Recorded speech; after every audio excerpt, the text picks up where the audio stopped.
Uh. Yeah. Yeah. Fala, meus queridos, como é que vocês estão? Tudo bem? Nós estamos aqui uma vez mais com o nosso Novamente Cast e é um prazer sempre estar com você que nos acompanha e tem sido abençoado pelos conteúdos que nós temos compartilhado. E eu quero te convidar, se você ainda não é inscrito nesse canal, já se inscreva, já dê o like aí, já compartilha com seus amigos e tenha certeza que os conteúdos que nós estamos compartilhando, e hoje não vai ser diferente, vai ser para abençoar a sua vida. Então eu quero já chamar aqui um grande amigo que está aqui com a gente. Eu estou com o pastor Marinho Soares. Marinho Soares é um grande amigo, ele vai se apresentar aqui logo em seguida, mas é um pastor que tem impactado o Brasil e tem cuidado de muitos pastores, e hoje a gente vai ter uma conversa muito legal. Muito bem-vindo, pastor Marinho, muito obrigado por estar aqui com a gente. Eu que agradeço, Edson, um prazer. Eu creio que esse nosso tempo aqui vai ser um encontro divino. Sim, com certeza, com certeza. Porque Deus, Ele é bom, Ele nos ama, Ele quer o melhor para as nossas vidas. E eu fico agradecido, me sinto muito privilegiado de poder compartilhar um pouco dessa nossa jornada, como pastor, como líder, como mentor, e tantas coisas que Deus tem dado nas nossas vidas. Muito bom, pastor, muito bom. Então, nosso podcast, a ideia principal do nosso podcast sempre é pensar, nós entendemos que nós vivemos a partir da mente de Cristo, precisamos viver a partir da manifestação da mente de Cristo em nós, e essa é a ideia principal do Novamente, que é viver a manifestação da mente de Cristo. E acho que dentro desse tema, a gente tem tentado compartilhar conteúdos que trazem esclarecimento, que trazem inteligência, que trazem sabedoria ao corpo de Cristo, e acho que vai ser um tempo preciosíssimo aqui com o senhor. Então já quero começar aqui te dando a liberdade, convidando para compartilhar com a gente. Aí, pastor, já há bastante tempo, Mas conta pra gente, pastor Marinho, primeiro, quem é pastor Marinho Soares, e depois eu quero saber como foi que o senhor encontrou o evangelho, ou como o evangelho te encontrou, Então, compartilha pra gente aí. Então, sou pastor metodista livre há 30 anos, na cidade de Cuiabá, no Mato Grosso. Sim, cidade quente, cidade querida. E minha conversão, efetivamente, se deu aos 15 anos de idade. Minha mãe se converteu quando eu tinha 3 para 4 anos, então eu frequentei a igreja por 10 anos, mas aos 15 anos eu tive o grande encontro com o Senhor Jesus. Uma crise que mudou a minha vida, mudou a minha história e trouxe, junto com isso, um chamado de Deus para minha vida. Vai ser a segunda parte do chamado. Compartilhe como é que isso aconteceu na vida do senhor, essa crise. Essa crise. Então, eu era um adolescente, 13, 14 anos, com todo aquele vigor.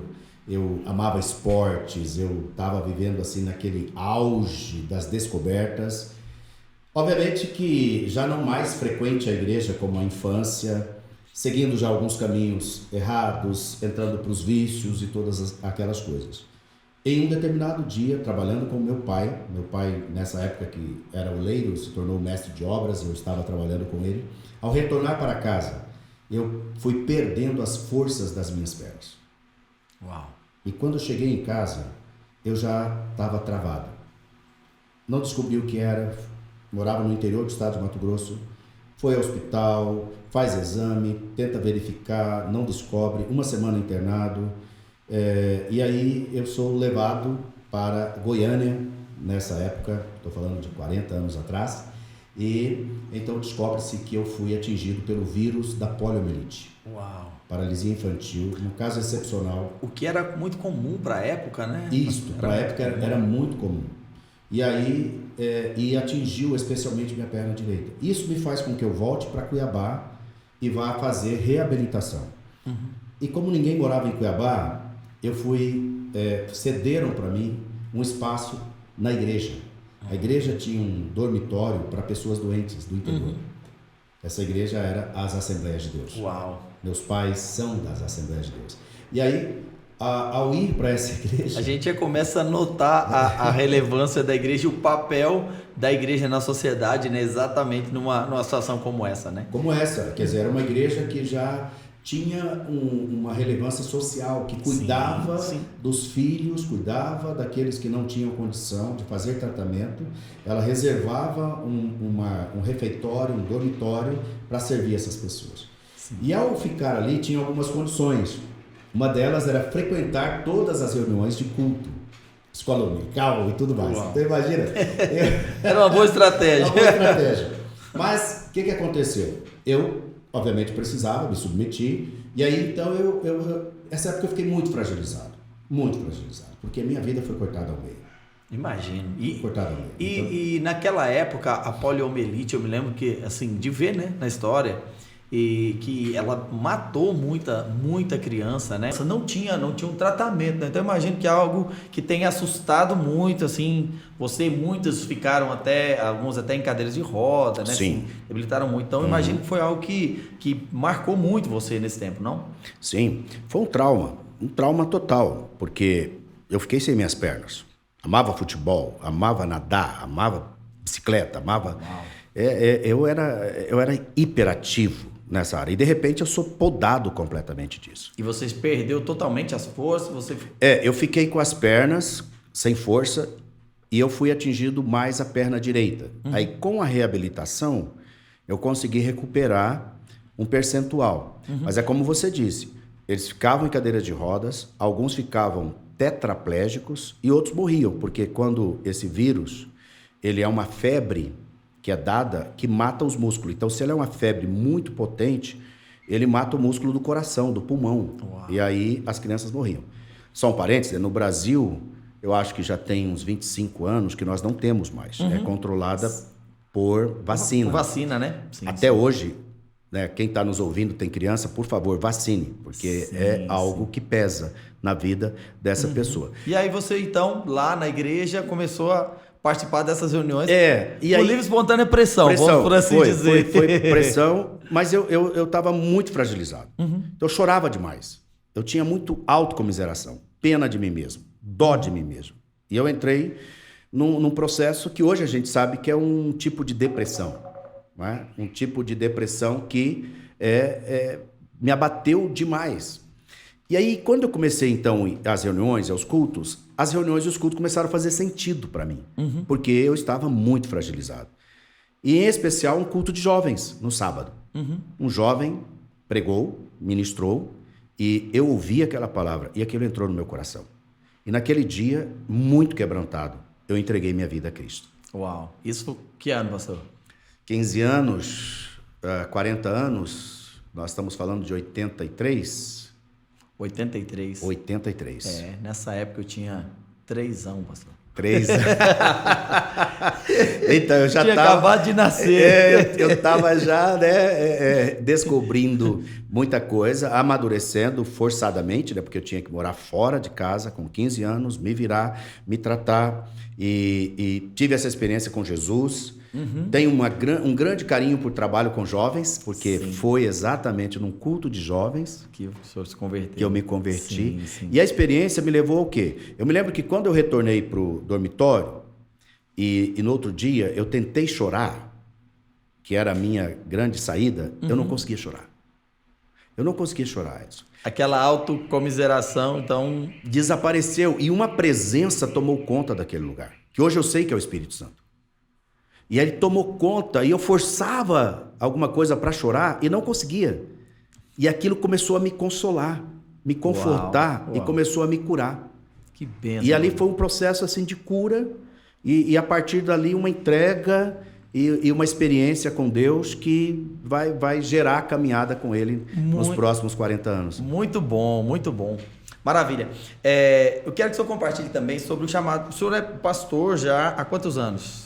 Eu sou pastor há 30 anos. 30, né? 30 anos. Eu quero que o senhor compartilhe então com a gente como é que foi esse chamado ministerial. Teve algo que o senhor compartilhou comigo também que me chamou muita atenção, e eu vou pedir depois o senhor falar um pouquinho sobre uma frustração que o senhor viveu aí no começo do ministério, né? E eu queria que o senhor compartilhasse com essa frustração também, porque pode ser que isso venha inclusive de encontro com problemas e dificuldades que algumas pessoas estão passando.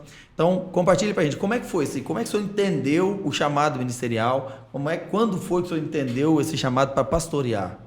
Então, esse chamado foi especialmente quando eu comecei a sentir algo, quando eu ouvia alguém pregar. Então, se eu via um pastor pregando assim, com muito impacto, com muita vida, né, e entrega, cara, aquilo mexia comigo e eu pensava dentro de mim, é lá que eu quero estar.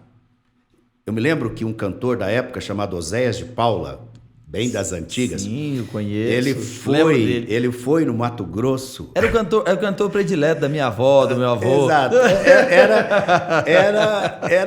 Era o cara da hora, entendeu? Com todo respeito, meu pastor. Então, eu me lembro que ele foi e ele ministrava, e ele cantava, e eu fiquei na frente, inclusive da frente da caixa de som. E ele com muito carinho disse para mim assim, para eu sair, mas eu estava tão empolgado de ouvi-lo, de vê-lo. Então eu comecei a perceber que isso enchia meu coração, enchia meu espírito. Então isso me fez ir chegando perto e caminhando. Então aí eu fui para uma outra cidade. O senhor estava na Assembleia de Deus, Assembleia né? de Deus. Eu fui para uma outra cidade. Qual era a cidade que o senhor estava nesse tempo? Nesse tempo eu estava na cidade de Rosário Oeste, uma cidade do interior de Mato Grosso. E aí eu fui para Rondonópolis, que é uma cidade maior, onde eu fui então fazer ali o que era o segundo grau, né, o ensino médio. E eu frequentava a igreja e fazia parte, né, da mocidade. Aí eu já fui me envolvendo. E aí eu fui percebendo que havia dons na minha vida. Pregar na praça, fazer cultos ao ar livre, ministrar na vida de jovens, liderança já foi nascendo, né? E eu fui liderando. Isso foi até os 18 anos. E aos 18 anos, naquele período, eu conheci um colega, um rapaz, que era um seminarista, que tinha estudado no seminário interno das Assembleias de Deus, em Pindamonhangaba, né? E ele assim, quando me viu e me conheceu, ele falou, você tem que ir para lá. Você tem que se preparar. Ele olhava para mim e falou assim, ó, Deus tem algo na sua vida. Então ele foi um Barnabé. Foi um Barnabé na sua vida. Foi um Barnabé na minha vida. Aquele rapaz, a entrega dele, a sabedoria dele. Ele tinha estudado, né? Então ele pregava as coisas que faziam sentido. Porque nessa época, numa igreja pentecostal, era pouco, as mensagens faziam pouco sentido. Sim. Os ministros eram muito leigos, eles não tiveram oportunidades. Então não era uma questão de culpa deles, claro, mas era uma questão de realidade, né? Até porque naquele tempo era um tempo em que o evangelho, por exemplo, havia muita dificuldade as pessoas ter acesso a conhecimento, tudo isso. Hoje a nossa geração não conhece isso. Mas aquele tempo era um tempo muito difícil. Então, Deus usava e a igreja usava aquelas pessoas que estavam disponíveis, né? Eu me lembro muito bem que as pessoas que nos ganharam para Jesus, até o meu próprio avô, mesmo que foi um pastor muito relevante para a época, mas tinha um nível de conhecimento baixo, né? Porque as pessoas aproveitavam, assim, a igreja aproveitava aquelas pessoas que se colocavam à disposição devido a toda a dificuldade que tinha, né? Então, realmente não eram culpa deles, mas aquelas pessoas que estudavam um pouquinho faziam muita diferença. Faziam diferença. E aí aquilo me inspirou. Então eu com 18 anos, sem nunca ter saído ali de perto, a não ser ir a Goiânia para fazer aquele exame que acabou identificando a enfermidade que eu tinha, eu saio para São Paulo, né, e Deus opera uma série de milagres para que eu pudesse chegar nesse seminário, e eu vou estudar para 4 anos. Você tinha quantos anos? 18 anos. Com 18 anos eu vou para o seminário interno. Sim. Né? E aí eu faço essa entrega. E é interessante porque nessa época eu tinha me preparado muito bem. Eu tinha feito o ensino médio, Deus usou um outro Barnabé na minha vida, o meu primeiro grande discipulador, que eu quero fazer menção ao nome dele aqui, que é o Maurício Nogueira. Vamos mandar um abraço aí para o Maurício Nogueira. E que Deus... Fez um bom trabalho, né, pastor? Fez um bom trabalho. Ele me pegou com 15 anos, né, assim, Deus colocou amor na vida dele, por mim. Ele é uns 6, 7 anos mais velho que eu. Um homem de Deus, era um rapaz crente, dedicado a Deus, uma pessoa que teve uma oportunidade muito grande de ser educado, né? Ele teve as melhores escolas e tudo, e ele entendeu de cuidar de mim. Então ele investiu. O ensino médio eu ganhei dessa pessoa, desse irmão. Ele me levou para morar nessa cidade de Rondonópolis com ele. Ele pagou toda a minha estadia. Era como um irmão. O melhor ensino. Me levou para a igreja, me discipulou. Uau. Me treinou, me abençoou, me fez ver a vida. Muito do que eu sou, eu aprendi lá. Aprendi a ler livros. Ele tinha uma biblioteca. Ele tinha uma como chama essa coisa de música, né? Quando tem uma videoteca. Não, videoteca é mais moderno. Era LPs ainda, mas era músicas clássicas, grandes uma coleção, coleções né? de música clássica. Sim. E era uma pessoa que tinha assim, muito bom gosto para muita coisa. E ele me discipulou. Uau. Me discipulou. Eu era um jovem muito rústico, muito do interior, muito simples. Então Deus Ele usou. investiu na sua vida. Investiu na minha vida. Uau. Então eu vou para o seminário com 18 anos, mas eu já vou com uma muito boa base. Tanto por ele, quanto por esse outro colega que veio do seminário, que também investiu na minha vida. E também porque o senhor veio na família do senhor, por exemplo, quando o senhor disse que a sua família se converteu aos 3 anos de idade. Isso. Então, assim, daquele tempo, você começou a receber ali alguns depósitos, né, de alguns créditos e que depois, no futuro, eles voltam e vêm à tona quando você amadurece. Você vê que aquela base, ela te serviu e te trouxe uma segurança para aquilo que você é, né? Então, acho que esse depósito, ele começa ali logo quando você chega também. Sim. Mas e aí? Chegou no seminário? Cheguei no seminário, me entrego, né? Primeiro ano, segundo ano, terceiro ano, estou dando tudo, né? E faço cursos. Eu não tinha recurso para pagar o seminário, então me tornei bibliotecário, fiz um curso de biblioteconomia, me tornei bibliotecário, trabalhava na biblioteca do seminário, uma biblioteca que na época tinha 11 mil volumes, era uma das melhores bibliotecas evangélicas. Isso aonde? Em Pindamonhangaba? Em Pindamonhangaba. De qual era? Era das Assembleias de das Deus, Assembleias de Deus, mais ligada à Assembleia de Deus norte-americana, né? Que era que investia nesse seminário. Sim. E aí, do terceiro para o quarto ano... O senhor vai chegar num ponto de algo que eu quero perguntar para o senhor. O que aconteceu do terceiro para o quarto ano que o senhor me disse que o senhor viveu um grande trauma? Foi. Lá no seminário. No seminário. Então, do terceiro para o quarto ano, houve uma mudança da diretoria. O filho do casal, já bem idoso, que eram os fundadores do seminário, que tinham um coração naquilo, ele assume o seminário. E ele, ao assumir o seminário, ele era muito inseguro. Ele era muito jovem. E nós tínhamos um grupo, uns 15, 16 alunos, que éramos problema. Éramos problema. Do nosso entendimento, bom problema, mas não no dele. Porque a gente questionava, a gente realmente queria mais, a gente lia muito, a gente estava se descobrindo, né, muita coisa que a gente não sabia, né, e as fontes, e os professores que vinham de fora, a realidade norte-americana da igreja, e tantas coisas, e aquilo foi uma ebulição dentro de nós. Eu imagino que exatamente, assim, até porque o seminário, ele já te instiga a isso, né? Sim. O estudo, ele já te instiga a buscar mais, né? Então, eu imagino que, de fato, isso já deveria ser um bom problema, ele deveria ser, né? Tanto é que os velhos viam como um bom problema, e eles conseguiam nos dirigir, mas o novo não. Então, quando ele assumiu, ele nos excluiu, nos mandou embora do seminário, esses 15 alunos. Ele excluiu o senhor do seminário. Do seminário. Ele... Foi você e mais... Mais uns 15. Aquele grupo. Uau! Então aí, essa exclusão foi de uma maneira muito... Eu uso a expressão covarde, mas eu acho que ela é muito dura. Mas eu acho que é mais que se encaixa. Porque ele nem conversou com a gente.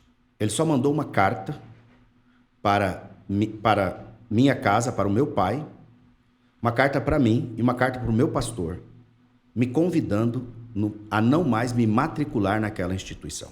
Uau! Eu era persona não grata, eu não era mais bem-vindo naquela instituição, porque eu causava transtorno, eu causava desequilíbrio naquele lugar.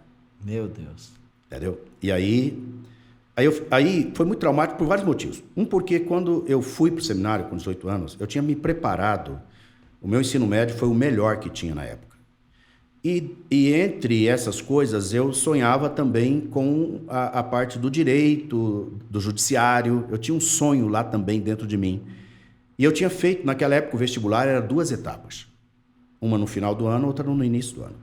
E eu tinha feito o vestibular, porque eu não tinha certeza que eu ia, eu não tinha recurso para ir ainda, eu não tinha passagem, eu não tinha nada para ir para o seminário. E eu fiz. E eu tinha passado. Então eu estava muito bem preparado para a segunda etapa, que era redação, discursivo, coisa que eu, na igreja e com todo o ambiente, era o que eu fazia. Então eu estava muito bem preparado. E eu me lembro, Edson, que no dia que os meus colegas estavam indo, e aí era 120 pessoas concorrendo para 40 vagas.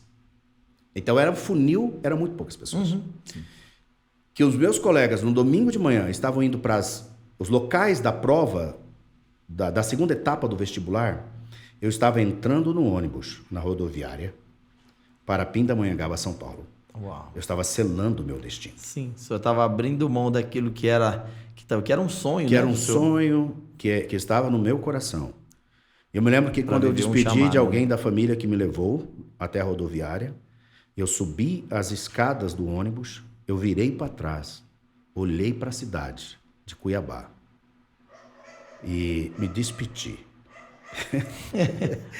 Eu me despedi dos meus pais, não é assim? Sim, exatamente. Queimei as carroças Sim. e afundei meu barco no cais. Uau, pastor. E subi e fui embora. Para 3 anos depois, eu ser excluído. Uau. Entendeu?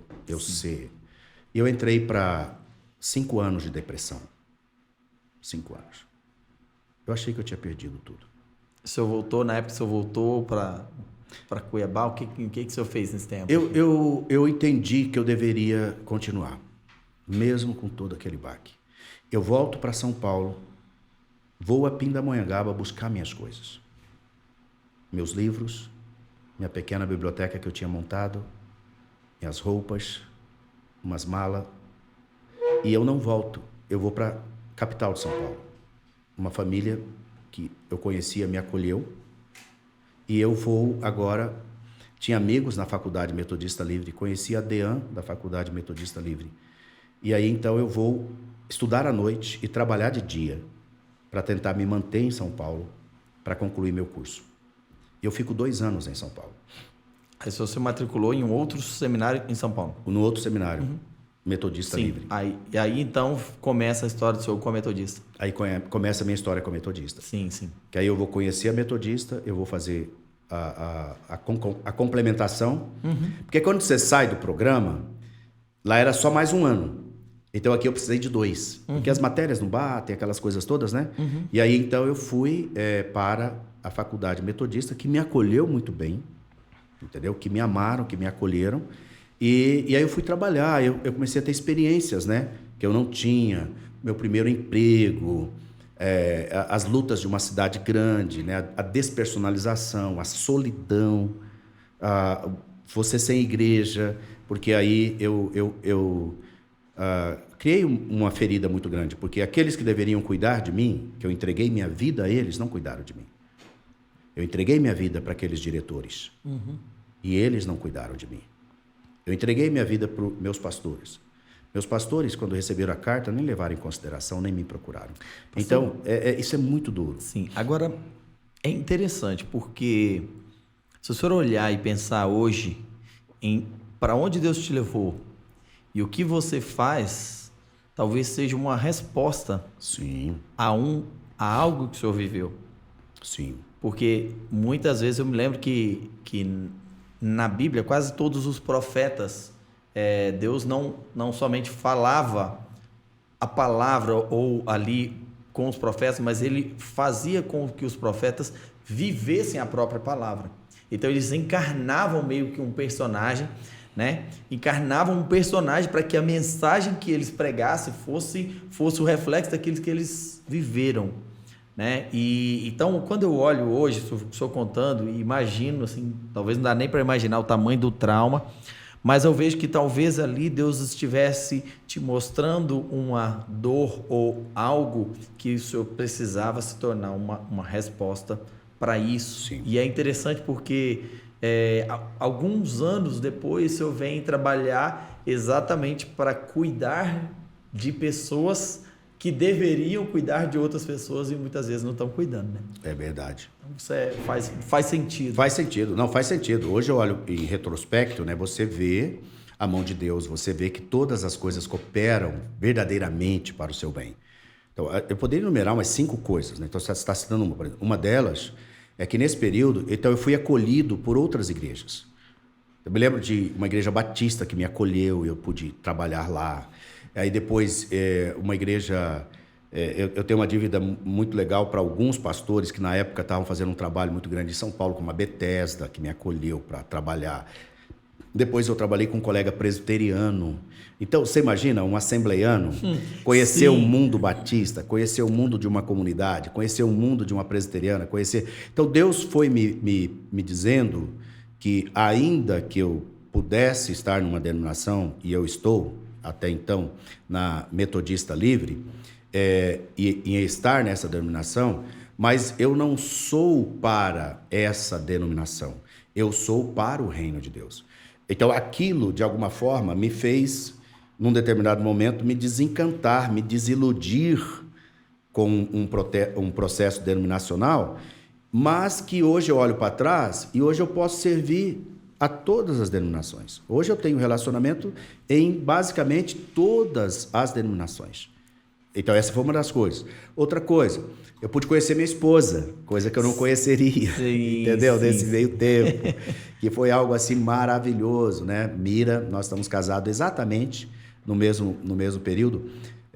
Nós estamos fazendo agora 29 anos de casados, né? Então eu estava trabalhando já um pouco antes.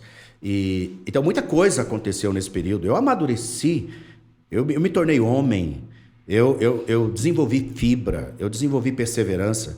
Porque hoje eu conheço muitas pessoas e trabalho com líderes que estão em depressão, burnout e outras coisas mais. E aí eles perguntam, o que eu faço?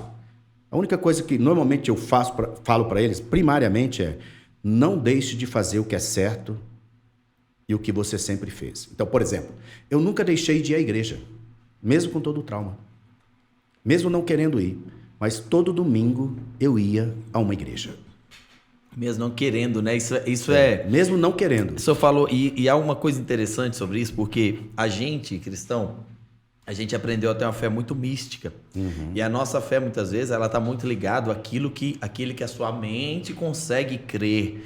Então, está muito ligado a uma confissão positiva, a convencer a sua mente de algo. Mas é interessante porque o nível de fé que Deus espera de nós, eu sempre tenho esse entendimento, que é uma fé que mesmo quando você não compreende na sua mente, ou mesmo quando a sua vontade diz que não, e você determina a continuar. Então, eu vejo que a fé está muito mais ligada a seguir, a obedecer do que a entender. Sim. Né? Tem um amigo meu que ele fala algo que eu acho muito legal, que é o pastor Gustavo Paiva. Ele disse assim, olha, ter fé é deixar Deus explicar depois. Uau, que legal. É isso mesmo. Então, eu me lembro que com isso eu tive muitas bênçãos, né? Que às vezes eu ia num culto, e aí assim, quando você está assim, né? Você chega um pouquinho atrasado e sai um pouquinho antes de terminar. Sim, então, sim. Eu respeito muito essas pessoas que vão na minha igreja, na igreja que eu pastorei hoje, que chegam atrasadas e por mais que eu insista, não saia, nos dê 5 minutos, elas já saíram. Porque eu sei o que elas estão passando. E às vezes você sabe que eu noto que às vezes, pastor, a gente é muito invasivo na vida das pessoas. Sim. A igreja, quando chega, às vezes chega uma pessoa que está vivendo um processo tão difícil que tudo que ele quer naquele momento é receber uma palavra de Deus, mas ele quer passar por invisível naquele lugar. Exatamente. E a primeira coisa que a gente faz é mandar ele levantar na cadeira dele, estender, esticar os 2 braços. Cerca ele, exatamente. Né? E tal, tenta trazer ele para algum outro trabalho da igreja. E muitas vezes o que ele precisa é receber aquela palavra e ter o tempo dele para que aquilo faça efeito e ele possa retornar aberto para esse tempo. E nesse tempo, nesse período, um movimento começou em São Paulo, que era um movimento da Renascer em Cristo. Uhum. E eles tinham uma segunda-feira num antigo cinema. Sim, como é que chamava? Era... A banda, tinha uma banda... Era na época que estava começando o Resgate, foi na época que começou o Resgate. Tinha o Brother Simeon. Brother Simeon, sim, tá, o Brother Simeon, era o Catis Barneia. Era o principal. Sim, SOS da Vida, que foi o Estevão e Sônia Hernandes, eles realmente fizeram um trabalho. E eu amava aquilo, porque ele era completamente, assim, num primeiro momento, impessoal. Você chegava, não tinha cadeiras, todo mundo no chão, cada um no seu canto, entendeu? E testemunhos e música. Já se apagavam as luzes. Sim, Uau. naquela época, né? Naquela época. E a gente achando que tá fazendo Achando coisa que tá moderna. fazendo coisa moderna. Você tá entendendo? Então, eu estou falando do quê? De 35 anos atrás, eles já faziam um trabalho com jovens Pastor, que era incrível. E eu ia lá, na segunda-feira, e eu ficava no meu canto chorando, me derramando, entendeu? a gente precisa dar honra a quem Sim. honra. A Bíblia diz Sim. isso. E sabe que às vezes a gente vê algumas situações que passam muitas vezes na vida de algum ministro, algum servo de Deus, Sim. e a gente despreza alguns trabalhos ou função daquilo que Deus deu para aquela pessoa. É verdade. Mas quando a gente olha, por exemplo, na vida da Renascer, quando a gente fala, e a gente vai falar um pouquinho sobre novas gerações Sim. aqui nesse podcast, porque é algo que eu amo falar sobre isso. Quando eu vejo, por exemplo, o que foi iniciado pela vida do apóstolo Estevão Hernandes e da bispa Sônia Hernandes, ali naquele tempo foi um tempo de salvação e libertação de drogas e de tanta coisa. Então eu vejo, por exemplo, boa parte dos nossos cantores que hoje, Sim. né, dos grupos, as bandas que nasceram naquele tempo foram fruto desse mesmo trabalho. Foi uma que o senhor tá virada de falando. chave. Sim. E eu estava lá. Uau, Eu estava lá, naquelas segundas-feiras. que legal. Entendeu? Participando daquilo, vendo aquilo, não é? E aí, eu tive a oportunidade de estar no Geração 90, que foram outros movimentos que houveram aqui em Brasília, na Esplanada. Eu vinha para cá, Uau. né? Ouvi Caio Fábio, Ricardo Gondim e toda aquela galera que fez uma diferença enorme na juventude. Sim. E nós éramos 10 mil jovens aqui nesse gramado. Eu tinha 19 anos. Eu tinha 22 anos fazendo isso, vendo esse movimento. Então, assim, apesar, digamos, desse trauma, isso me libertou para outras coisas que antes eu não teria oportunidade de conhecer. Para entender que o reino vai além Vai da além. denominação, né? E essa coisa ficar na minha mente e eu poder amar juventude, eu poder fazer um ministério denominacional, mas ao mesmo tempo perceber que tem um espaço que você pode ir, tem um espaço que você pode ceder nas suas preferências ou na estrutura ou qualquer outra coisa, para que os jovens e adolescentes e estas gerações elas possam ser alcançadas, porque eu vi lá atrás alguém quebrar paradigmas. Uau. Entendeu? Quebrar paradigmas e fazer um trabalho incrível. Como você disse, né? Tiveram seus tropeços, seus percalços no caminho, a gente acompanhou com muita tristeza, é verdade, né? Mas o legado daquilo que eles fizeram permanece. Sim, né? sim. Permanece nas gerações. E é interessante, pastor, isso porque a gente tem falado bastante sobre maturidade também, entendendo que a igreja está prestes, entrando em um período de maturidade, e a maturidade, ela revela a plenitude, né? Uhum. É o tempo da plenitude.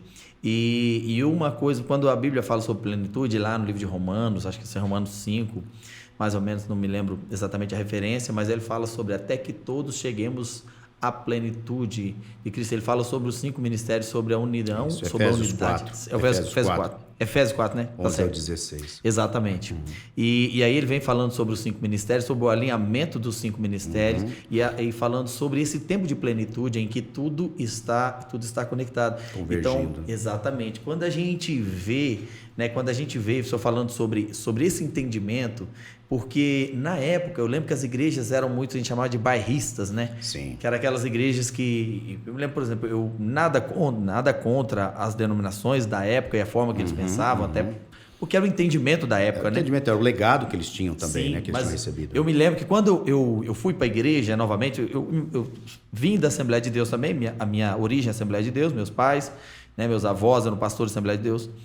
E aí, quando chegou nos meus 13, 14 anos, eu também saí da igreja. E quando eu fui retornar, eu já não retornei mais para a Assembleia de Deus, eu retornei para uma outra igreja, que é a Igreja do Evangelho Quadrangular, que começou ali na cidade de Capitólio, onde eu morava. E quando eu fui para lá, eu me lembro que aqueles irmãos, né, da igreja, assim, eles não conseguiam entender, até os meus pais, o meu pai, né, minha mãe entendia mais, mas o meu pai tinha muita dificuldade, então eu me lembro do meu pai falar, não pode uma pessoa que saiu de uma igreja como a Assembleia de Deus ir para uma igreja dessas. Sim. Então eles não conseguiam entender, porque exatamente a visão de reino estava muito ligada à denominação. Então quando eu vejo o senhor falando sobre esses movimentos, que foram movimentos que já nessa época tratavam de unidade, né, e fazer entender que o corpo de Cristo ele vai além, ele vai além de Jerusalém, ele vai além da Judéia, né? Ele vai além de Samaria, ele chega aos confins da terra e ele trabalha sob multiforme graça, né? Então eu acho que isso faz, lá nesse tempo, acho que traz uma abertura de visão, inclusive, que foi a base de tudo que estruturou o seu ministério para frente. E algo que me chama mais atenção é porque o senhor é pastor titular de uma igreja em uma denominação, né? O senhor é pastor da Metodista Livre, né, que pastoreia diversas igrejas, tem uma rede de igrejas sob a sua liderança, mas isso não te faz anular o entendimento de que o reino de Deus está espalhado em todas as demais denominações, e talvez até além disso, e inclusive fazer o senhor exercer um ministério extra denominacional, que eu vejo isso de uma forma linda, pastor. Então, porque aí quando isso acontece, eu fico 2 anos em São Paulo, termino o curso, e aí então eu resolvo retornar para Cuiabá. Ah, sim. Então entendeu? só voltou para lá. Volto para Cuiabá e começo então a ajudar alguns colegas, aí, como eu disse, na presbiteriana e tal, né, por ali. E aí tem um casal metodista livre em Cuiabá, começando um trabalho, um casal de leigo, tentaram estar em algumas igrejas, não conseguiram, e começaram na casa deles um trabalho. Descobrem que tem um ex-seminarista metodista livre, porque eu fui seminarista metodista livre, mas não me tornei metodista livre Sim. na época do seminário. E aí eles descobrem e vão atrás de mim, para que eu vá lá ajudar esse trabalho, que era na periferia de Cuiabá. E aí eu me senti comovido, era um senhorzinho já idoso, e eu quero fazer honra e justiça, irmão Gerson e Marina Nunes, né, que vieram de uma igreja de São Paulo, mudaram para Cuiabá. Estão vivos ainda? Faleceram, já estão em memória. E eles eram marceneiro, veio exercer profissão em Cuiabá, foi exercer. E aí começa o seu trabalho na sua casa, aquela coisa caseira, e me chama e eu vou lá, e esse trabalho muito incipiente, já tinha vindo um obreiro, feito um bom trabalho, mas tinha ido embora, e eles estão ali com 10, 15 pessoas. Então eu começo a ministrar ali num dia e ajudo o meu colega presbiteriano no outro dia, porque nessa época eu já estava cuidando do louvor, eu sempre fui muito, assim, eu sempre aproveitei muito as oportunidades, que eu acho que é outra coisa que jovens da igreja deveriam ouvir. Isso eu queria que o senhor dissesse isso novamente, porque eu acho que muitas vezes as pessoas ficam esperando alguma coisa cair do céu na mão deles, mas eu vejo que aquelas pessoas que Deus usa é muito mais aquelas que estão dispostas a dizer, Deus, eu não sei bem como que faz não, mas eu estou vendo o problema e eu quero me tornar a resposta para o problema, então eu vou. É isso mesmo. Não é isso? É isso, e isso é fantástico. Bill Hybels, né, que é um autor que eu gosto muito e um pastor que foi até recentemente da Willow Creek, que tem um trabalho muito expressivo na área de liderança. Ele usa uma ilustração. Ele fala que o ministério é como se fosse uma piscina redonda e você tem um trampolim. Então você chega e pula. Você nunca cai no centro. A piscina é a igreja. Sim. Verdade. Então, quando eu ouvi essa ilustração dele, eu me identifiquei muito.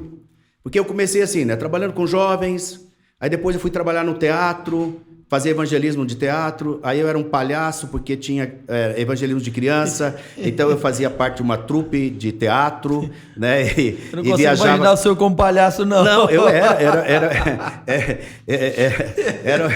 era um palhaço que o coração dele endureceu, porque ele ficou triste, e ele não era para ficar triste, e o que entristeceu ele. Então era toda uma história, e eu curtia muito aquilo, né? Tinha uma perna de pau, então ficava... Era uma diversão aquilo lá. É interessante dizer isso aí, pastor, que o palhaço se torna o pastor. Isso é muito... Porque às vezes a pessoa pensa assim, não, peraí, Eu vejo pessoas, às vezes, procuram a gente, como é que eu faço para me ser usado por Deus? Aí não, mas Como que eu vou lá para aquele púlpito, né? Exatamente, não, mas eu quero ser um pastor, então não. Então eu já tenho que começar pregando. Aí, ó, tá aí um bom lugar para você começar. Comece com um palhaço. Comece, cara. E aí eu fui com essa trupe, cara, e a gente viajou. Eu lembro que a gente foi para Curitiba fazer teatro. E aí eu conheci outras igrejas e trabalhei. Depois a gente veio para uma igreja aqui em Sobradinho fazer esse trabalho evangelístico de teatro. Isso na época do seminário ainda, né? Então, então eu trabalhei com teatro, aí depois eu trabalhei com louvor, depois eu trabalhei, né, com ajudando as crianças da igreja, porque não tinha ninguém para cuidar lá das crianças, aí eu ia para lá, ficava dando um suporte. Eu trabalhei com rua, eu trabalhei com testemunho nas praças. Então eu fui aquele cara que servi a mesa da igreja em toda e qualquer área.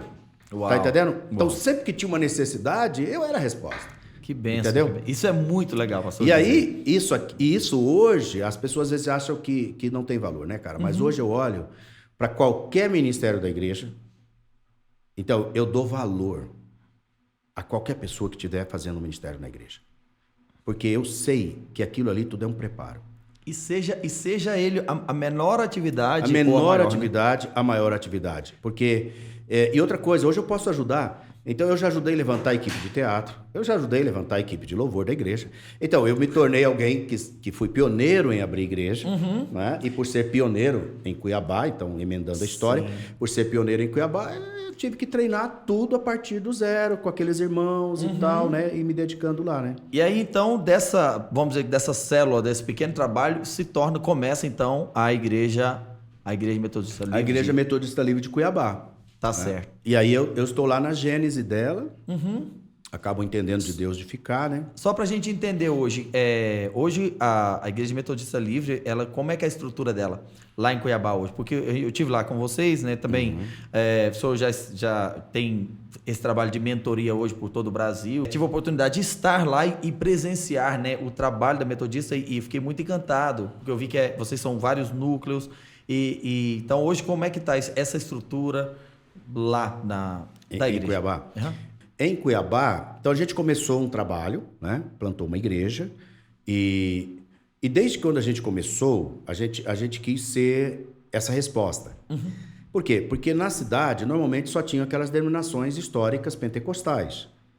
E aí, por toda essa vivência de São Paulo e todos esses movimentos, desde o início a gente entendeu que a gente podia também ter uma igreja que fosse relevante, que tocasse o coração dos jovens, das crianças, que tocasse a nossa comunidade. Então, a gente começou esse trabalho, foi crescendo, os testemunhos são muitos, mas era um trabalho de periferia, muito insignificante. E eu me lembro de uma passagem aqui, né? Eu me lembro que eu comecei a querer murmurar. Senhor, eu me preparei tanto, eu estudei tanto, vim aqui nessa periferia, tinha umas 15 pessoas, metade eram analfabetas, eram jovens adolescentes que não iam mais para a escola, as irmãs não sabiam ler nem escrever. Eu me lembro que eu pregava muito empolgado, e aí a irmã que cuidava da porta, né, falou assim, nossa, que pregação linda, eu só não entendi nada. mas um dia eu vou entender, né? E ela foi tão encorajada que depois ela fez o EJA, né, que é esse ensino de adultos, e ela avançou e prosperou. Eu acho que um dia ela entendeu até que eu pregava. E eu pude também melhorar, né, e baixar ali meu nível, meu vocabulário, essa coisa, para poder falar o coração deles, né? E a partir dali, Deus me deu uma passagem. A passagem foi essa, da multiplicação dos pães. Eu estava reclamando em oração, porque você pode reclamar. Só tem um lugar que você pode reclamar. Qual é esse lugar, pastor? Diante de Deus. Tá certo. Não reclame diante das pessoas. Se você tem alguma coisa, leva para Deus. E aí eu fui reclamar com Deus. Fui orar. E ele me levou claramente à passagem da multiplicação dos pães. E ele falou assim, você está vendo? Lá só tinham 5 pães e 2 peixes. E aí, o que eles fizeram com colocaram na minha mão. E eu dei graças e aquilo se multiplicou. E aí ele perguntou para mim assim, o que você tem aí? Eu falei, eu tenho 15 pessoas. 3 delas é o que nós chamamos hoje de especial, mas que na época tinha um outro nome muito pejorativo. Os outros tinham fugido da escola, e os outros eram analfabetos. Uau. Ele falou assim, coloca aqui na minha mão, que eu vou multiplicar. E aquilo mudou minha vida. E é interessante o senhor falando sobre multiplicação, pastor, porque a multiplicação, ela não acontece no momento da oração de Jesus. Uhum. Ela acontece no momento em que os discípulos distribuem. Sai a distribuir. Então, e a partir dali eu saí a investir, e aí então foi assim, né? Foi um negócio, aí foi, aqueles meninos começaram a ter interesse, foram estudar logo. Eu lembro que uma das meninas, ela passou em primeiro lugar no vestibular de História na Universidade Federal. Uau. E agora, esses dias, ela estava lançando o livro dela sobre história e dando autógrafos. Uau, que bênção. Saiu o empresário, saiu o pastor. Mais uma vez mostra aí o trabalho social da igreja, né? Cara, e aí saem os primeiros pastores que vão plantar as igrejas, né? Aí a gente leva uma extensão do seminário, aí a gente leva ensino para as crianças, a gente leva futebol para as crianças, a gente leva... E ali, aquela igreja que era chamada igrejinha, ela vai se tornando uma igreja, ela vai crescendo, ela vai impactando, ela vai... E aí nascem as primeiras igrejas. Hoje nós somos 6 igrejas lá. E nós trabalhamos num sistema de unidade, então nós somos uma igreja só. Hoje nós temos uma equipe pastoral com 7 pastores de tempo integral e nós pastoreamos esses 6 endereços. Influenciamos um pouco mais de 1.300, 1.500 pessoas através dos nossos trabalhos de discipulado, de pequenos grupos e de equipes. Não, e o que mais me chamou a atenção estando lá foi de ver que ela não é uma igreja à parte da sociedade, mas ela é uma igreja entranhada no meio da sociedade, Sim. né? Então eu vejo, por exemplo, o trabalho de base ali de crianças, né? As células de crianças. Sim. E quando a gente conversa, eu tive a oportunidade de conversar com muita gente na igreja, e você começa a ver, e eles começam a dizer, não, eu cresci numa família muito pobre, eu cresci numa família desestruturada, e aí você começa a ver a transformação que aquilo gerou na vida deles. Sim. E quem eles se tornaram. Então, a gente vê que é uma igreja que ela faz muita diferença no meio da sociedade. Isso me chama muita atenção, porque uma das perguntas que eu sempre gosto de fazer é assim, se a minha igreja hoje deixar de existir no lugar que ela está, qual a diferença, qual a falta que ela vai fazer para aquela sociedade, para aquela comunidade? Porque eu não consigo pensar em uma igreja que é plantada num lugar como sendo uma ilha, mas eu vejo que Deus, a igreja que Deus quer, ou a igreja que Deus tem buscado, é aquela igreja que ela está entranhada no meio da sociedade, de forma que as pessoas não conseguem nem separar muito bem o que é a igreja e a sociedade, porque ela tem um papel tão relevante, ao mesmo tempo que ela traz salvação e transformação, ela traz uma transformação cultural, né? E isso é muito legal. Ver se eu falar, por exemplo, que eram pessoas analfabetas, de repente a menina passa em primeiro lugar no vestibular, é um processo e essa é a nossa... Depois aí, pastores, né, a gente for formando, aí plantamos igrejas em Campo Grande, né? Hoje nós temos igreja em Campo Grande, no Mato Grosso do Sul. Tinha uma igreja aqui em Lusiânia, que era ligado a uma igreja nossa de São Paulo. Era um início de plantação, transferiram para nós. Hoje nós temos 2 boas igrejas em Lusiânia, aqui do lado. Nós temos agora em Riacho Fundo plantamos também, né? Uma igreja há poucos anos e está avançando. Então nós temos outros trabalhos missionários, outras plantações, mas uma coisa que aconteceu logo no início, 4 a 5 anos que eu estava lá, é que eu percebi que eu estava muito sozinho. E aí eu falei, por que não conhecer os meus amigos, pastores daqui? Vamos. E aí nós vamos entrar nesse ponto que era a minha próxima pergunta para você, porque... hoje você exerce um trabalho, hoje aí como presidente da CEPAL, né? Você veio do MAP. Desculpa. Presidente do MAP, perdão. Que é Ministério de Apoio a Pastores e Igreja. Ministério de Apoio, sim. Que foi o ministério da CEPAL por muitos anos. Ah, ok. Então é separado da... Hoje é separado, porque o MAP cresceu e acabou se tornando um ministério. Ele é muito... junto com a CEPAL. Ok. Então, hoje você exerce esse trabalho no MAP, que é um trabalho de pastoreio de pastores, né? Cuidado de pastores de igrejas. E isso é muito legal. E eu quero saber assim, como é que isso se revelou, porque eu vejo Deus, o seu chamado como um chamado muito apostólico, né?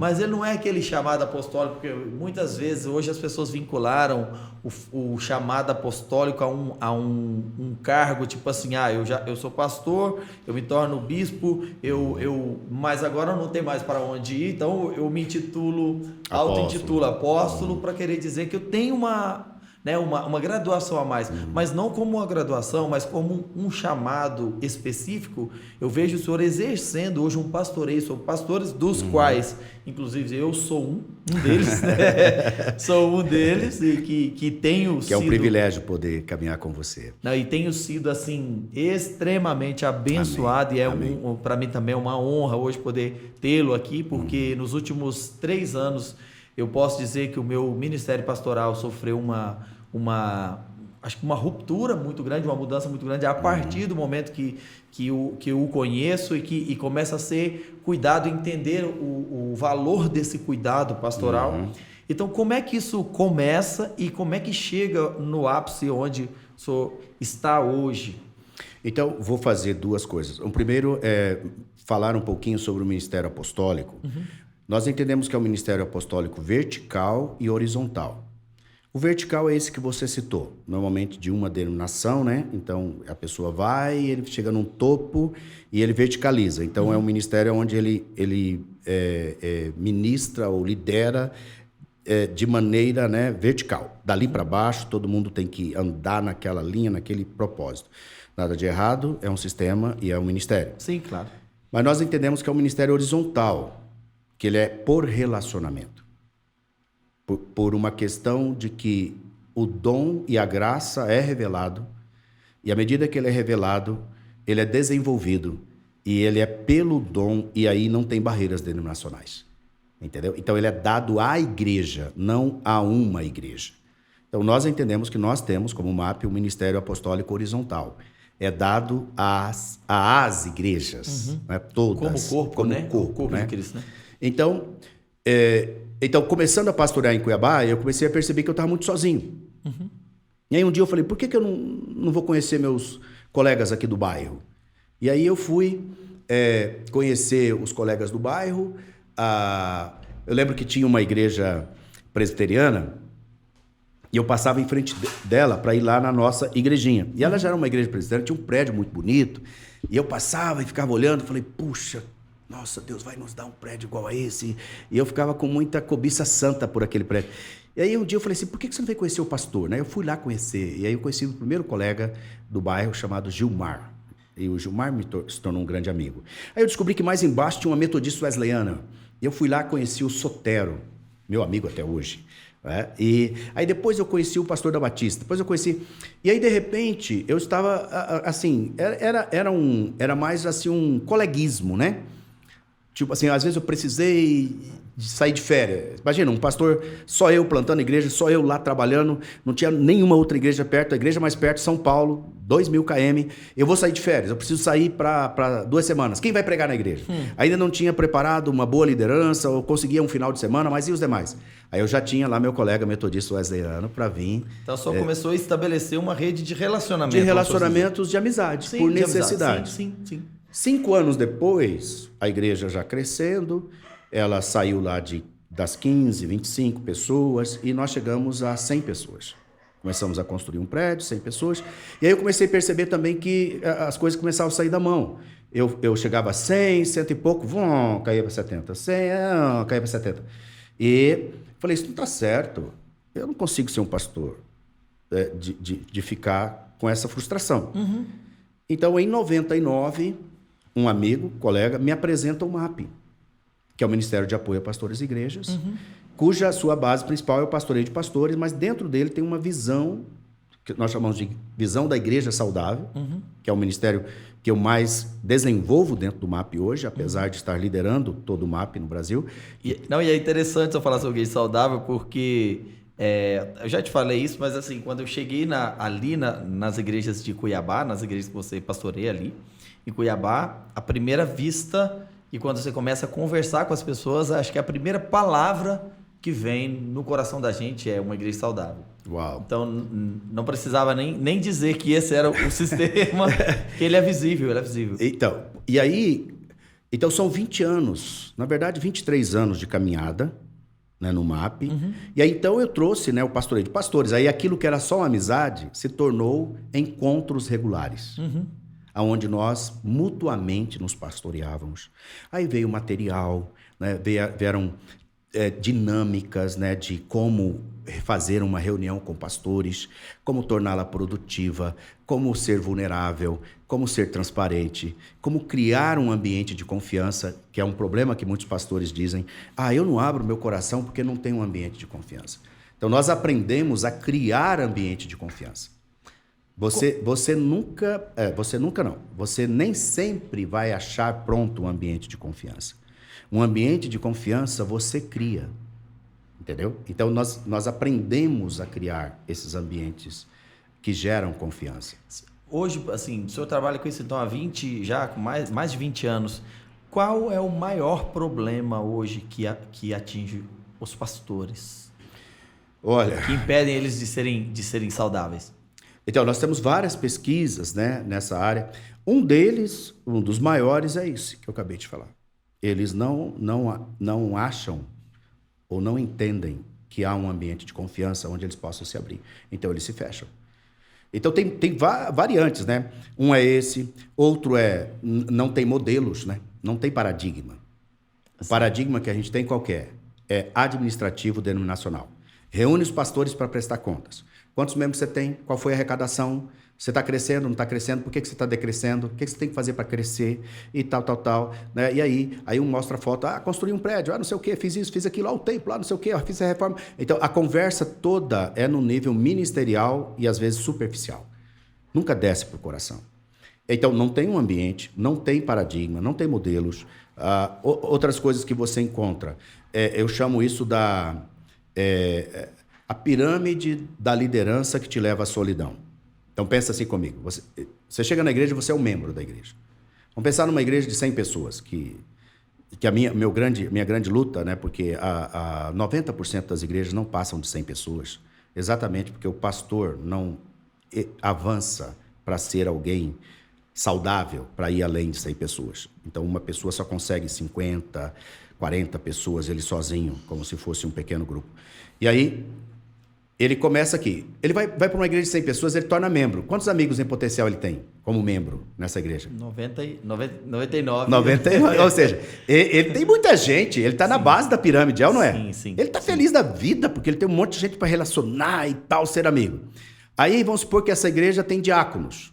E ela tem 10 diáconos.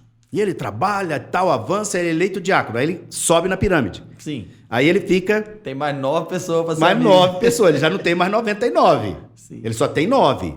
Mas aí ele se torna o chefe dos diáconos, o líder dos diáconos. Então... Você está entendendo?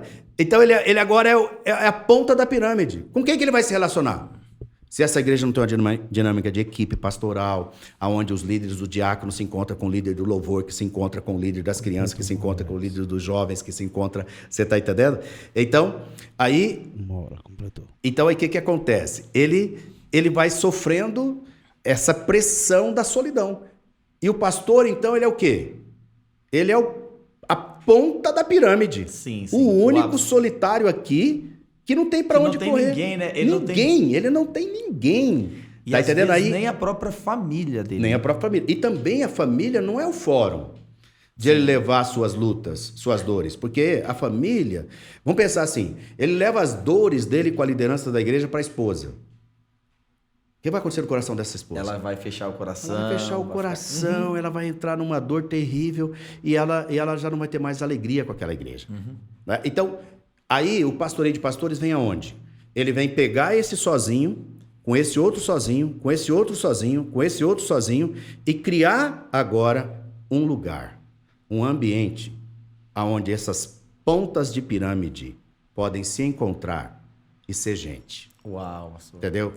Que lindo isso, pastor. E compartilhar seus corações. Que precioso isso, pastor. Compartilhar suas alegrias, suas dores. Entendeu? E é interessante porque, por serem todos a ponta da pirâmide, eles vão se identificar muito nas dores, porque às vezes um pastor começa a passar por um problema, ele tem a impressão que ele é o único a passar por aquilo.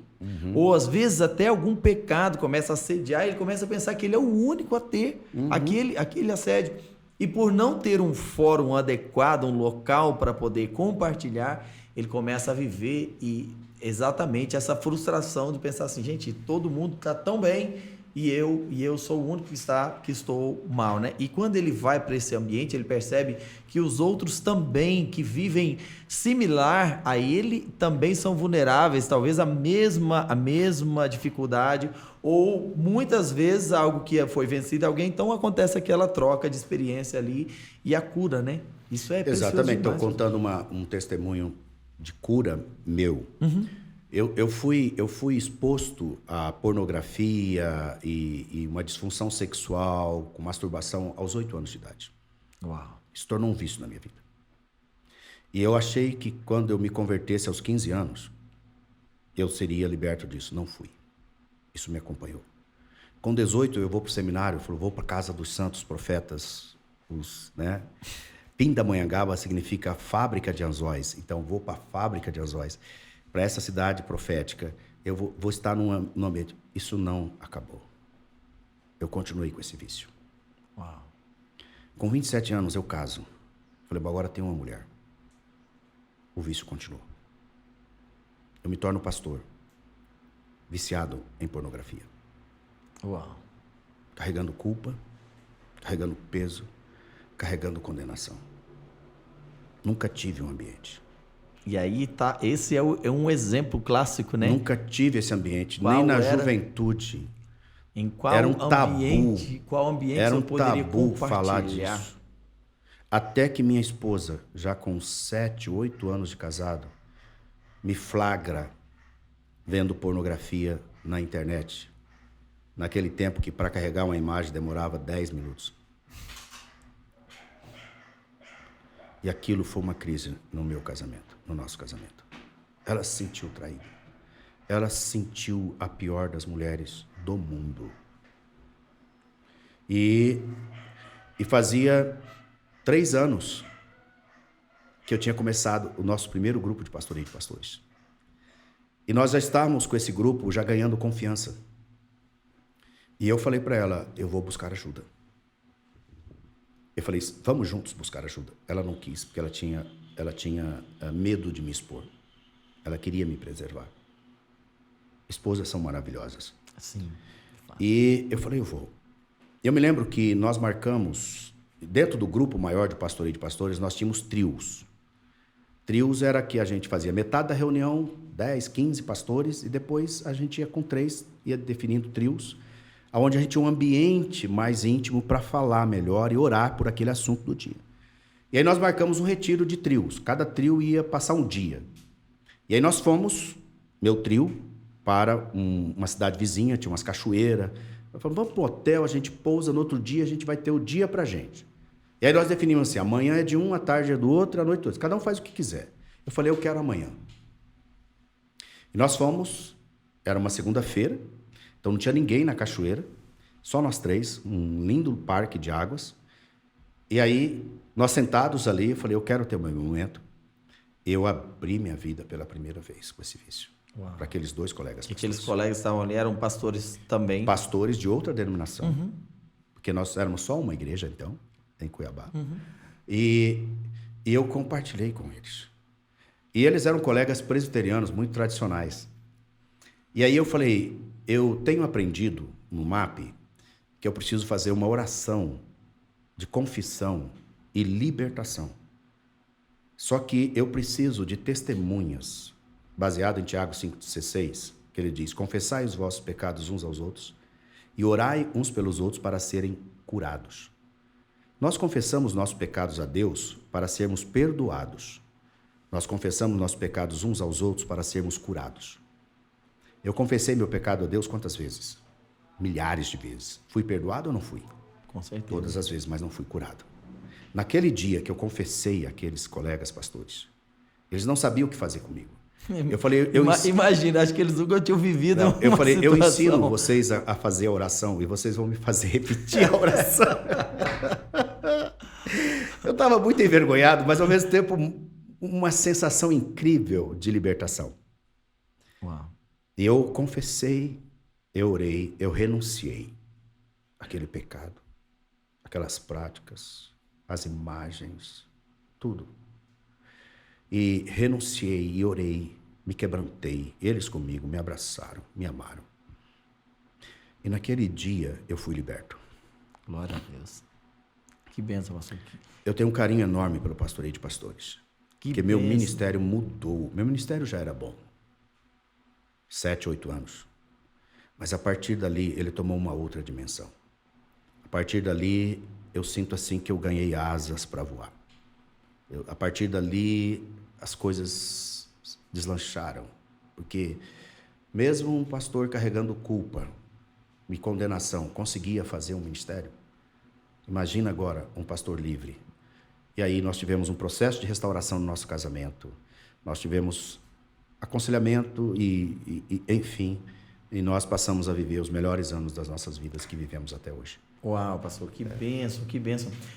Isso me deixa muito impactado, assim, porque exatamente esse trabalho, ele tem uma relevância muito grande. Eu vejo, assim, dentro da minha casa, por exemplo, o meu avô foi um pastor da Assembleia de Deus em um tempo em que era tudo muito fechado, né? Para um pastor compartilhar uma vulnerabilidade, uma fraqueza, uma dificuldade, era algo muito difícil, não existia um fórum para isso.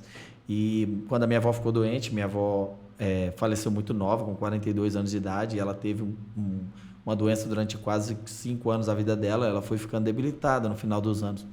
Então, nos últimos anos de vida dela, então minha avó ficava na cama, acho que mais de 1 ano, quase 2 anos, ficou na cama.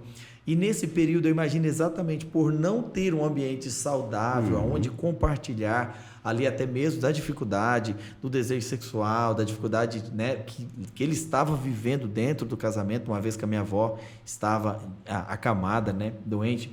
E aí o meu avô acaba cedendo e tendo um problema com o relacionamento extraconjugal, exatamente porque não teve esse ambiente saudável. E quantos outros pastores não viveram? São inúmeros.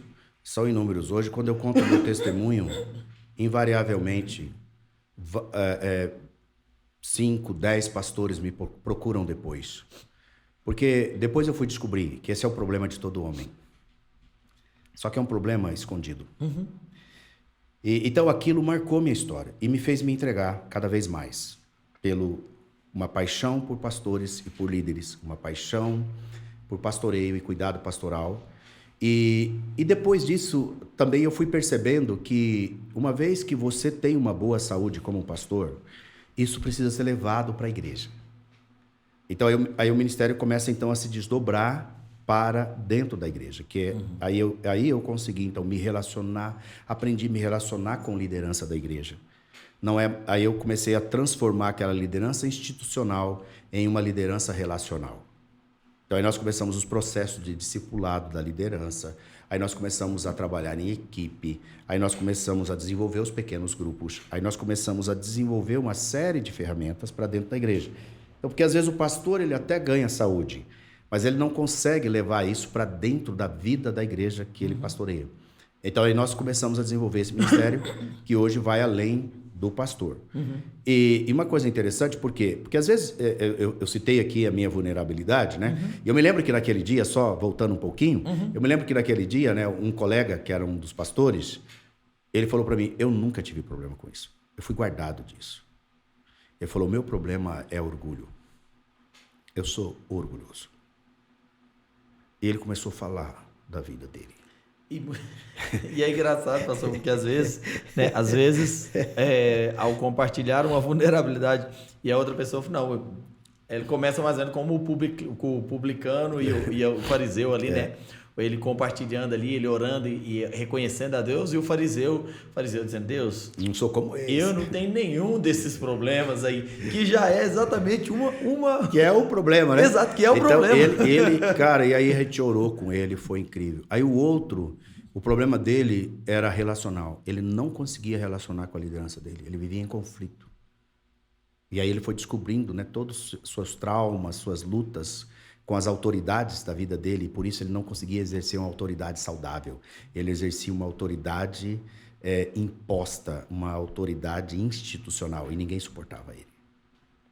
Cara, então isso gera um ambiente de liberdade. De liberdade, de cura, de restauração. Então o MAP, nesses anos, tem ministrado a alguns milhares de pastores. Então, nós temos uma rede no Brasil inteiro. Você sabe dizer mais ou menos quantos pastores são hoje assessorados pelo MAP? Olha, nós estamos para fechar algumas estatísticas, né? Mas, normalmente, assim, ligado diretamente à rede, nós sempre temos em torno de 1.000 pastores ligados à rede. Uau!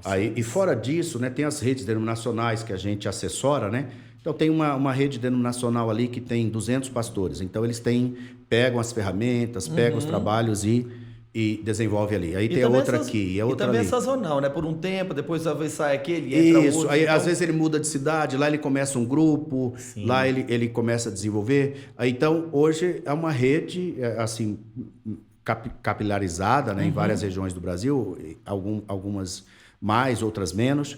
E até porque é um trabalho assim, né? É um trabalho voltado para o dom, né? Então você tem que ir encontrando as pessoas que também têm dom apostólico horizontal para ele poder catalisar esses movimentos na sua cidade, na sua região, no seu estado ou na sua denominação. Então hoje a gente faz esse trabalho também focado um pouco mais em obreiros apostólicos, que a gente prefere chamar de obreiros apostólicos. Que bênção, pastor, que bênção. Isso é muito precioso e nós fomos tocados por isso, né? Nossa igreja, nós fomos tocados por esse ministério e trouxe uma transformação muito grande para nós. A gente gosta, todas as vezes no nosso podcast a gente estende um pouquinho, às vezes vai para 2 horas, um pouco mais. Hoje a gente não vai ter esse tempo todo, já tô aqui chorando e lamentando, porque a gente já estourou um pouquinho aqui o nosso tempo devido ao seu voo de volta. Mas eu queria, em primeiro lugar, assim, te agradecer por esse tempo lindo aqui e dizer que da próxima vez a gente vai ter que fazer uma segunda etapa desse podcast, porque eu queria falar muito sobre mentoreio de novas gerações, que é algo que Deus tem colocado no coração do Senhor. Sei que a gente não vai ter tempo hoje para isso, mas já vou deixar aí o spoiler aí para você que estiver assistindo. No nosso próximo a gente vai falar sobre esse mentoreio de novas gerações. Até porque, só para assim, né, caminhando já para a finalização, né, nós temos detectado 3 grandes tsunamis na vida da igreja. Sim, fala sobre isso. Então, primeiro é a politização da igreja. Nós temos sofrido uma perda significativa quando a igreja se politizou, especialmente na última gestão do nosso país. Segundo, nós temos sofrido uma perda irreparável de pastores. Irreparável. Qual é a maior causa que o senhor vê para essa perda de pastores? Porque eu acho que o pós-pandemia, ele evidenciou, eu não vou dizer que ele causou, mas ele evidenciou. Ele evidenciou. Então, a pandemia, ela foi Você acha que um catalisador? Não, pode ser essa palavra, mas ela foi como se fosse uma pressão, né? Então, aquilo que estava meio folgado, a pandemia pressionou, porque aí o ministério pastoral foi exigido no máximo de que ele podia existir. E aí, muitos pastores se perderam. Não aguentaram a pressão. Não aguentaram a pressão. Já estavam muito... E o pós-pandemia, né, já vinha sendo revelado, né, uma igreja hoje sem identidade, né? A gente até brincava que qual que é a identidade das igrejas hoje? É não ter identidade. Exatamente. Então, como ser um pastor de uma igreja sem qualquer identidade? Como ser um pastor de uma igreja coxa de retalhos, que você tem membros de tudo quanto é denominação dentro dela. Então hoje a complexidade de ser pastor, ela deve ser tipo 100 vezes maior do que era um pastor de 50 anos atrás. Eu estava vendo um sociólogo falar esses dias para trás e achei muito interessante ele falando assim que essa é uma geração sem modelo. E ele falou assim, a pior coisa que existe é uma geração sem modelo. É melhor ter um modelo errado do que não ter um modelo. Uau! Né? Porque, então, o fato de você não ter um modelo dificulta você entender como trabalhar. Isso. Então, é uma geração pastoral que a palavra de ordem é reinvenção. Então, nós estamos numa transição. E essa transição, ela é insegura. entendeu? Ela causa incerteza. Nós estamos navegando numa incerteza absoluta. Então nós precisamos ter uma total dependência de Deus e de um dos outros, nos amparar e cuidar. E aí a gente sofre, né, com as competições, com as políticas na igreja. E tem um monte de outras coisas. Mas eu não quero aprofundar, porque eu acho que isso pode ser o próximo podcast. E o terceiro tsunami? E o terceiro tsunami é a perda dos nossos jovens. É um desastre. É um desastre. A maioria das igrejas só tem adultos. Os jovens não se encontram mais. E isso foi também, já vinha mal antes da pandemia. E a pandemia só evidenciou. Porque na pandemia nós fomos para o digital. Sim. Mas agora, qual que é a luta? Uma igreja que nunca teve um aparatozinho desse. Não teve uma câmera. Um pastor que mal tinha um celular. Sim, um pastor que nunca precisou enfrentar uma câmera. E um auditório vazio. E falar para aquela câmera e achar que as pessoas estão do outro lado te assistindo. Uau. Foi o maior estresse do meu ministério em todos os tempos da minha vida. E olha que eu sou um cara que sempre amei a tecnologia, sempre fui, assim, tive já um desejo natural por essas coisas. Eu enfrentei isso, entendeu? Eu tive que... eu tomava uma garrafinha d'água. Na pandemia, eu tomava 3 para conseguir pregar. A boca secava. Uau. É um estresse louco. Então, agora você pega um jovem, aí você tem uma única câmera, num culto de 1h30, 2 horas, fixada num único ambiente. Um jovem que está acostumado com joguinho na internet, entendeu? Que muda de cenário em a cada 3D, 2 segundos. em 4D, que a cada 3 segundos muda de cenário e ele tem que acompanhar. E aí, imagina ele fixar em eu pregando lá, parecendo uma estátua. E eu tentava, né, me movimentar, fazer alguma coisa, alguma pirueta para ver se a pessoa continuava olhando para mim. Câmera de baixa qualidade. Câmera de baixa qualidade. Áudio de baixa qualidade. Internet caindo toda hora. Sim. E aí, caiu a live. Oh, meu Deus do céu. Irmão, volta porque a live voltou. Você tá entendendo? Você acha que jovem ia suportar um negócio desse? O streaming cresceu assustadoramente. Né? Os verbos que nasceram foi maratonar. Maratonar as séries. Nunca tantas séries ganhou espaço. 20 horas ligado direto. Você está entendendo? É desleal. Foi desleal com a igreja. E a igreja não é preparada. O ambiente não é preparado. A estrutura não é preparada. Não é? A estrutura física não é preparada. A estrutura mental não é preparada. A estrutura cultural não é preparada. Os pastores envelheceram. A geração se perdeu. Não conectamos as próximas gerações. Então, nós estamos vivendo um momento de 3 enormes tsunamis. Não sabemos onde isso vai dar, mas nós temos que levantar essa bandeira e criar caminhos para a saúde pastoral, para resgatar pastores. Nós não damos conta de atender sozinhos. Clamamos a quem nos ouvir, se ajunte a nós, para ajudar a cuidar dos pastores. Líderes de igreja, ajudem a cuidar dos seus pastores. Psicólogos das igrejas, ajudem a cuidar dos seus pastores. Quem tem compaixão e misericórdia por igreja, ajude a cuidar dos seus pastores. E os jovens, vamos abraçá-los. Todo mundo, vamos abraçá-los. Vamos ceder às nossas preferências e vamos começar a gostar das preferências deles. Dessa geração fluida, essa geração frouxa, essa geração Nutella, mas essa geração fraca. Mas é essa geração que Deus vai usar. É verdade. Não, porque e a gente o poder de Deus se aperfeiçoa na fraqueza. O senhor tá entrando no tema. Já compartilhei com o senhor, para aquelas pessoas que estão ouvindo aqui. Eu estou escrevendo o meu novo livro agora, se chama Geração Sem Limites, que vem tratando exatamente sobre essa geração e o que Deus fará através dessa nova geração, né? E como nos tornar patrocinadores dessa geração. E esse é um tema que eu queria muito entrar com Então, o senhor. Aí como igreja, né, o que a gente faz hoje? A gente, há 2 anos atrás... Compartilha em 5 minutos o que o senhor fez. Então, há 2 anos atrás, nós entendemos toda essa complexidade, então nós nos posicionamos politicamente como igreja, como reino, entendeu? Não entrando nessa politização, entendeu? E acalmamos e centramos em Cristo. Como pastores, nós fomos para cima, cuidados, nossos pastores mais ainda, nos aproximar mais e estender mais cuidado. E para os jovens, intencionalmente, nós começamos a investir neles. Nossos programas, nossas atividades, nossas estruturas.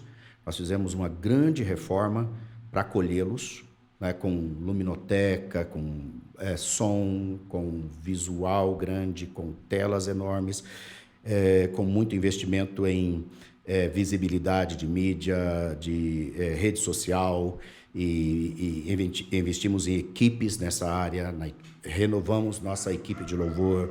Enfim, demos um grande upgrade em tudo que nós fazíamos, para que os jovens sejam acolhidos e tenham alegria, desejo, prazer de ir nos nossos ambientes. Uau. E isso está gerando uma atratividade que nem nós esperávamos. Está uma ebulição, está uma coisa grande. Você esteve lá há 3 semanas e pôde ver uma parte disso. Então, isso que vem algo intencional. Foi algo que nós percebemos e falamos, não vamos morrer nessa praia. Nós vamos reagir e vamos reinventar. E hoje nós estamos exatamente nessa sequência. Ganhando jovens, trabalhando com jovens, resgatando jovens, adolescentes. Então nós temos um trabalho multigeracional dentro da igreja, que vem desde as crianças, juvenis, né, adolescentes, que passa para jovens, que vão se tornar famílias. Então a gente tem todo esse trabalho multigeracional. E o pessoal daqui, né, de adultos, ama e apoia os jovens, que apoia as crianças, que amam os adultos, que respeitam e honram os adultos. Então, nós criamos uma amálgama aqui, mas o centro acaba sendo esse tsunami que nós queremos acabar com os efeitos dele dentro da vida das nossas igrejas. Que bênção, pastor Marinho. Uau, que lindo isso e que fantástico ouvir essa sua experiência, a experiência da sua igreja. Eu estive lá, comprovei tudo que você tem falado. Para a gente encerrar aqui, então, eu queria só que o senhor falasse, caso algum pastor que esteja nos ouvindo agora e queira comunicar com o senhor ou queira ser parte dessa rede de pastoreio de pastores, talvez está vivendo algum problema, alguma dificuldade e não tem exatamente esse fórum adequado, ideal, e quer compartilhar ou quer ser parte disso. Como é que ele então, faz? Hoje nós nos colocamos completamente à disposição. Estamos nos esforçando ao máximo e com maior alegria em atender todos que chegam para nós. Então, você, pastor, não fique intimidado ou preocupado que a gente já está sobrecarregado. Fale com a gente. E como contacta o senhor? Através do Instagram? Pode pelo Instagram, o Marinho SS Filho, @Marinho SS Filho, @map-isd, @map Brasil. Depois aí na descrição a gente vai deixar. Sim, a gente também coloca todas as coisas. Contatos, e também aqui tudo. Pode colocar um WhatsApp para você entrar em contato, que hoje é muito fácil. Prático, né? A gente vai deixar aí na descrição para você. E eu volto a dizer, teremos maior alegria de conversar com você, mostrar alguns caminhos e compartilhar nossas experiências. Que bênção, pastor, que bênção. Bom, já vai ficar então aqui marcado, nós não vamos colocar data ainda, porque vai depender da agenda do senhor, mas que nós teremos esse segundo tempo aqui do nosso podcast, legal. Aqui falando sobre esse mentoreio das novas gerações, sobre essa tsunami da perda dos nossos jovens, que é algo que a gente precisa muito tratar. Sim. Mas quero agradecer o senhor mais uma vez, muitíssimo obrigado, a gente se sentiu grato demais, uma honra para nós aqui no Novamente Cast poder recebê-lo, poder compartilhar esse tempo lindo aqui, tantas experiências e tantas bênçãos a gente recebeu. Então, muitíssimo obrigado a você que está conosco aí, nos ouvindo, que Deus abençoe muito a sua vida, a gente fica muito feliz e muito grato a Deus pela sua vida, por você estar conosco. E a gente fica muito grato a Deus por poder estar nesse canal para compartilhar aquilo que Deus tem colocado no nosso coração. Se você tiver alguma sugestão de tema e quiser mandar para a gente, pode mandar, nós estamos abertos também. Bom, agradecer aí mais uma vez a todos vocês e lembrando a você que nós precisamos viver a partir da manifestação da mente de Cristo em nós. Aleluia. Então, siga a gente sempre aí, Novamente Cast. Esse foi mais um episódio. E que Deus abençoe a sua vida. Pastor Marinho, muito obrigado. Eu que agradeço. Deus abençoe. Quero expressar minha gratidão. Leva um abraço aí nosso lá para a igreja. Vou levar e expressar minha gratidão a você, Edson. Você é um querido, amado irmão, alguém que Deus assim colocou na minha vida e a gente tem tido muita alegria de andar juntos. Então, obrigado a você que nos assiste, a todo esse trabalho que você está fazendo. Que Deus prospere o seu trabalho. Amém. E tudo que você colocar. Amém. Agradecer também a nossa equipe top aqui, Diego Lima, nosso grande amigo, que também é um dos nossos âncoras aqui. Legal. Né? E hoje está servindo a gente aqui na parte de estrutura, tudo. Então, muito obrigado a todos vocês, a equipe aqui do Novamente Cast. Que Deus abençoe, até a próxima, nos vemos.